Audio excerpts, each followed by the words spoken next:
Hello दोस्तों, आप लोगों को मेरा सादर प्रणाम। कैसे हैं आप लोग? ये कहानी बहुत सुंदर है, अंत तक जरूर सुने। एक राजा ब्राह्मणों को अपने महल के आंगन में भोजन करा रहा था।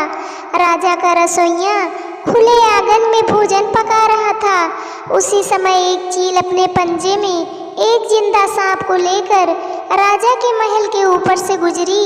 जब पंजों में दबे सांप ने अपनी आत्मरक्षा में चील से बचने के लिए अपने फन से जहर निकाला, तो रसोइया जो लंगर ब्राह्मणों के लिए पका रहा था, उस लंगर में सांप के मुख से निकली जहर की कुछ बूंदें खाने में गिर गई। किसी को कुछ पता नहीं चला।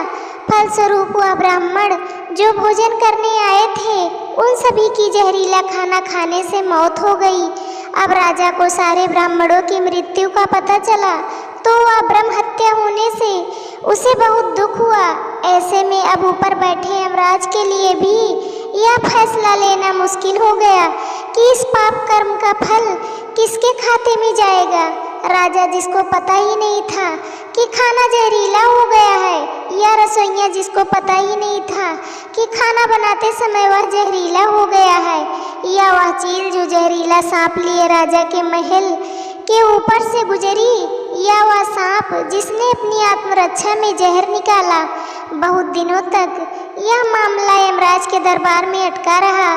फिर कुछ समय बाद कुछ ब्राह्मण राजा से मिलने उस राज्य में आए और उन्होंने किसी महिला से महल का रास्ता पूछा। उस महिला ने महल का रास्ता तो बता दिया, पर रास्ता बताने के साथ साथ ब्राह्मणों से यह भी कह दिया कि देखो भाई, जरा ध्यान रखना, वह राजा आप जैसे ब्राह्मणों को खाने में जहर देकर मार देता है। बस जैसे ही उस महिला ने यह शब्द कहे, उसी समय यमराज ने फैसला ले लिया कि उन मृत ब्राह्मणों की मृत्यु के पाप का फल इस महिला के खाते में जाएगा और इसे उस पाप का फल भुगतना होगा। यमराज के दूतों ने पूछा, प्रभु ऐसा क्यों, जबकि उन मृत ब्राह्मणों की हत्या में उस महिला की कोई भूमिका भी नहीं थी। तब यमराज ने कहा कि भाई देखो, जब कोई व्यक्ति पाप करता है तब उसे बड़ा आनंद मिलता है, पर उन मृत ब्राह्मणों की हत्या से ना तो राजा को आनंद मिला, ना ही उस रसोइया को आनंद मिला, ना ही उस सांप को आनंद मिला और ना ही उस चील को आनंद मिला, पर उस पाप कर्म की घटना का बुराई करने के भाव से बखान कर उस महिला को जरूर आनंद मिला। इसलिए राजा के उस अनजाने पाप कर्म का फल अब इस महिला के खाते में जाएगा।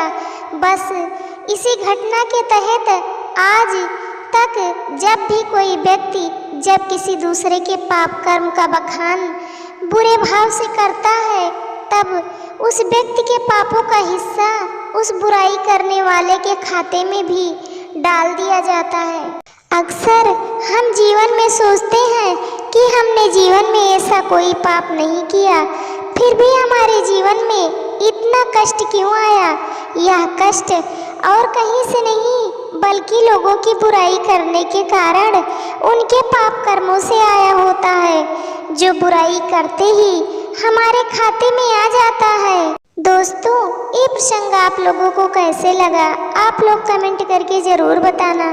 चैनल को सब्सक्राइब करना, वीडियो को लाइक करना, शेयर करना। वीडियो को अंत तक देखने के लिए आप लोगों का तहे दिल से धन्यवाद।